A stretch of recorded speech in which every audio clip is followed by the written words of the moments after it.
Otiogénesis. Vaya nombre, ¿verdad? Pero la pregunta que esconde es, ¿y si la realidad fuera un código? ¿Uno que pudiéramos reescribir? Hoy vamos a meternos de lleno en esta idea, una que está justo ahí, en la frontera entre la ciencia y la filosofía, y que podría cambiar cómo vemos nuestro propio potencial. Vamos a darle una vuelta a esa pregunta. Pensemos un momento. ¿Y si esta realidad, la que tocamos, la que vemos, no fuera tan sólida como parece? ¿Qué pasaría si todo lo que llamamos mundo material fuera en realidad solo la punta del iceberg, la manifestación de algo mucho más profundo? Algo como pura información. Y es justo aquí donde entra en juego este concepto, la otiogénesis. A ver, la teoría lo que viene a decir es que la realidad, en su nivel más fundamental, tiene una estructura como de código informático. Imaginen un sustrato de información que existía antes de la materia. Pero ojo, que aquí viene lo bueno, lo más revolucionario. Nosotros no somos meros espectadores de este código, nada de eso. Podemos interactuar con él. Somos como nodos activos dentro de esta gigantesca red de la realidad. Vale, para entender todo esto vamos a seguir una ruta. Primero, la idea radical, el núcleo de todo. Después, veremos los 4 pilares, los axiomas fundamentales en los que se apoya. Luego, las pruebas que lo respaldan, que son fascinantes. También hay una ecuación que intenta medir su impacto. Y terminaremos con lo más importante, cómo pasar de la teoría a la práctica. Venga, vamos a la primera parte, la idea central, que sinceramente es bastante radical. Vamos a hacer un ejercicio de imaginación. Piensen en la realidad no como un sitio, un lugar físico, sino como un sistema operativo. Sí, como el de un ordenador, un código base, que ahora mismo, mientras hablamos, está ejecutando absolutamente todo lo que vemos y sentimos. Y a ver, lo que más llama la atención es que esto no es solo una metáfora para que nos entendamos. No es filosofía poética, es un patrón que se ha visto de forma independiente en 72 campos distintos. Estamos hablando de disciplinas que en principio no tienen nada que ver, como la física cuántica y la biología molecular o la sociología y la neurociencia, y todas, por su propio camino, han llegado a una conclusión que es, como mínimo, muy parecida. Claro, todo sistema operativo tiene sus reglas, su código fuente, ¿no? Pues la otiogénesis también. Propone 4 axiomas, 4 reglas del juego, por así decirlo, que serían las que gobiernan este sistema operativo que llamamos realidad. Vamos a ver cuáles son. Aquí los tenemos. Son 4 muy claros. El primero, que la realidad es código, o sea que la información es la base de todo. El segundo, que el símbolo opera sobre ese código. Esto es potente, ¿eh? Significa que nuestras palabras, nuestras ideas, no solo describen la realidad, la modifican. El tercero, que todo lo perceptible es código. Esa separación que hacemos entre lo físico y lo mental, pues según esto es una convención, no es real.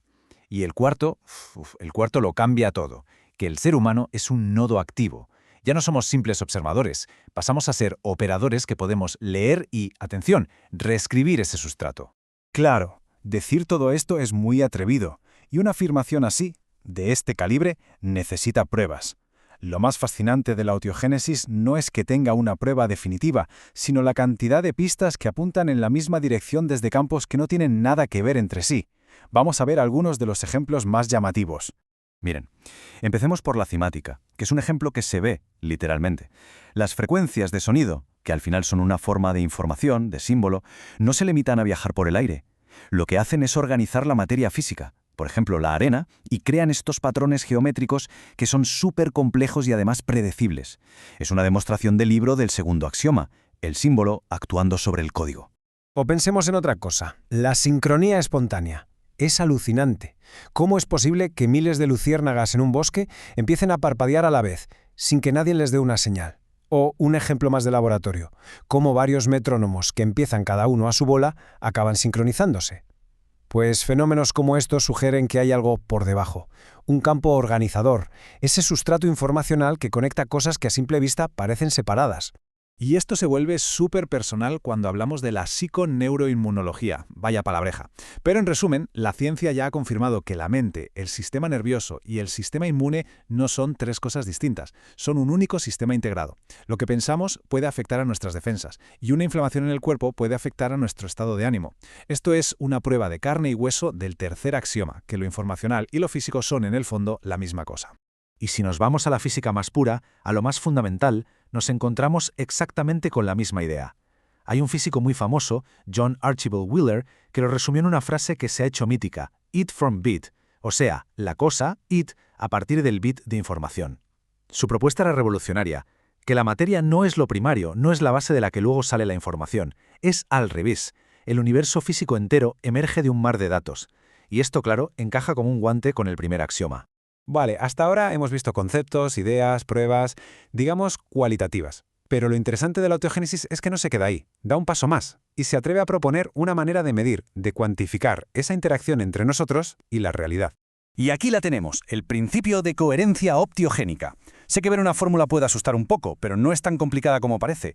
Básicamente nos dice que nuestra capacidad de conseguir un resultado, eso es la P de C, depende directamente de nuestra coherencia interna, que es la C. Pero la clave de todo, el secreto, está en esa E pequeñita.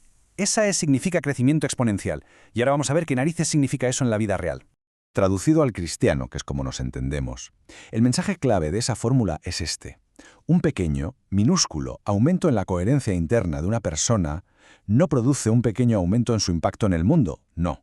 Produce un aumento gigante, desproporcionado, exponencial. O sea, no es una línea recta que sube poco a poco.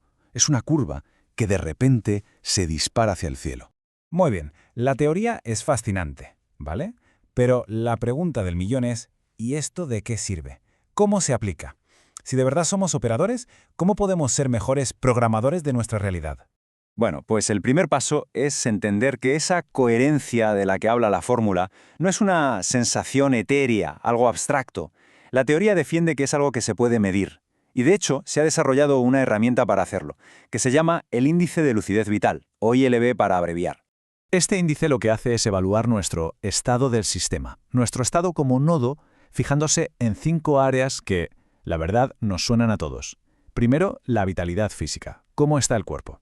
Segundo, la claridad perceptual, cómo de nítido vemos el mundo. Tercero, la presencia emocional. Cuarto, la eficacia en nuestras relaciones. Y por último, un sentido global de coherencia, de tener un propósito. Y con esto volvemos al principio, al axioma que lo pone todo patas arriba, el número 4. El ser humano es un nodo activo. ¿Qué quiere decir esto en el fondo? Pues que no estamos a merced de lo que pase, que no somos corchos flotando en el mar de las circunstancias. Según este marco teórico, tenemos la capacidad no solo de leer el código de la realidad, sino también de reescribirlo. Así que, al final de todo este viaje, quizás la pregunta más importante no es si la realidad es o no es un código. Quizás esa es una discusión para los científicos. La pregunta que esta teoría nos lanza directamente a cada uno de nosotros es mucho más personal, mucho más profunda. Es, si de verdad somos los operadores de este sistema, ¿qué vamos a elegir escribir